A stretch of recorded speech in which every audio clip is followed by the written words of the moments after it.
नागपुरात हिंसेदरम्यान झालेल्या हल्ल्यात 40 पोलीस जखमी झालेले आहेत।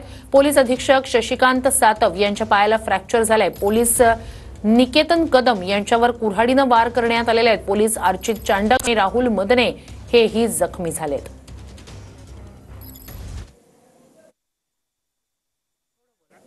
तर नागपुरात हिंसेदरम्यान जवळपास 40 पोलीस जखमी झालेले आहेत। पोलीस अधीक्षक असलेले सातव यांच्या पायाला फ्रॅक्चर झालेला आहे। एका पोलिसावर कुऱ्हाडीने वार करण्यात आलेला आहे।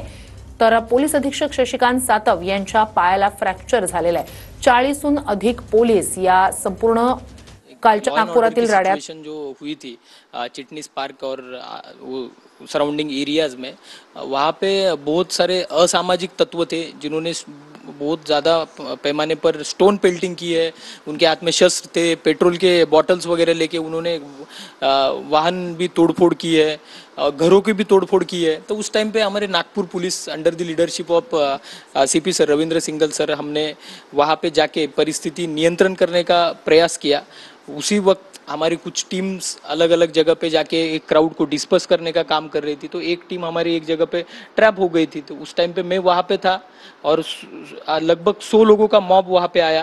देवर इक्विप्ड विथ डेडली वेपन्स थे। तो मैंने वहाँ पे उनको रेजिस्टर झालेल्या दगडफेकीमध्ये अनेक पोलीस कर्मचारी जखमी झालेले आहे। अनिल बावणे सर आपल्या सोबत आहे बघा।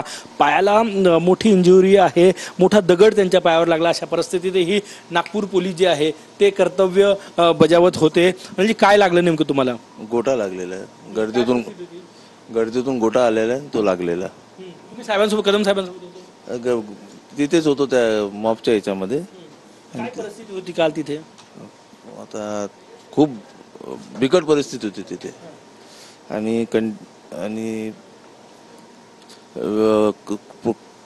आणि नियमित दगडफेक सुरू होती आणि ते बस डिस्पोजल करण्यासमोर कुठून तरी दगड आला आणि तो लागलेला। आता तर प्रकृती कशी आहे? आता बरी आहे।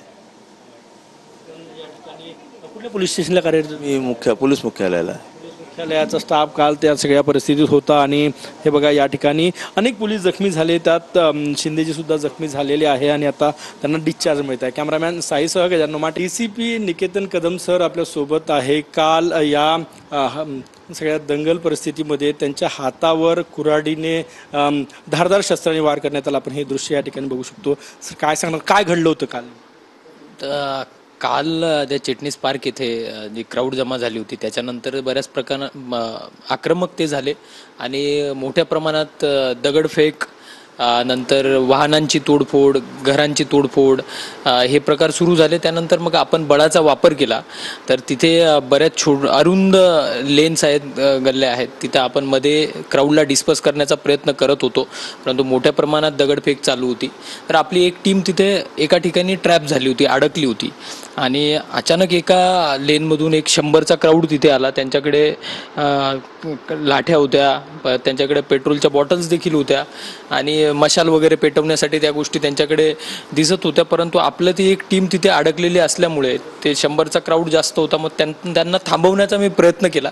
माझ्याकडे लाठी आणि हेल्मेट होतं, ज्यांच्याकडे लाठ्या होत्या ते मागे सरसावले, परंतु एक असामाजिक तत्वाकडे एक कुऱ्हाड होती, त्यांनी पुढे येऊन तो वार केला। मग तो थांबवण्यासाठी मी तो पकडला या हाताने आणि मग ते मागे सरसावले। आपली टीमही तिथून सुखरूप निघाली, परंतु खूप मोठ्या प्रमाणात तिथं काल व्हायलेंट असामाजिक तत्व जमा झालेले होते। जेव्हा ही घटना घडली, किती स्टाफ होता आपल्यासोबत? प्रचंड ब्लडिंग तुमचं झालं होतं, कारण की त्या सगळ्या दंग्याच्या याच्या धाडसानं पुढे जाऊन त्यांचा सामना करणे, शांतता निर्माण करणे मोठं चॅलेंज। अगदी बरोबर आहे।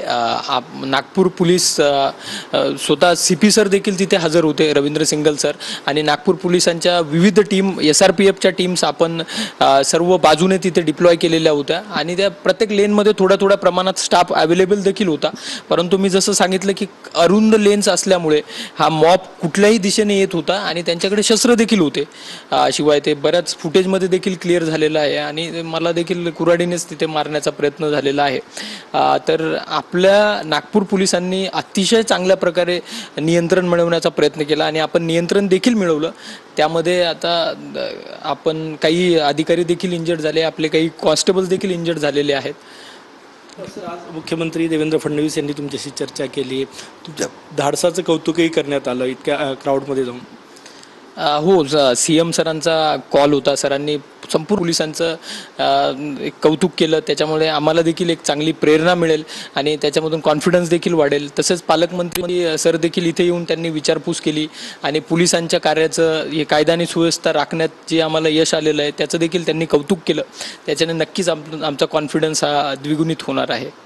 कालची जी सिच्युएशन होती तुमच्या IPSच्या करिअरमधला किती थरारक अनुभव होतो त्या ठिकाणी होता? तुमच्या ज्युरिडिक्शनच्या बाहेर त्या ठिकाणी ते होतं, लॉ अँड ऑर्डरचा प्रश्न होता. आधी तर जेव्हा लॉ अँड ऑर्डरचा असा प्रश्न निर्माण होतो तेव्हा ज्युरिडिक्शन वगैरे नसतं. नागपूर पोलीस ही आमची एक टीम आहे. सर्वच जण तिथे रिस्पॉन्ड करण्यासाठी येतात आणि त्या प्रकारे सर्व अधिकारी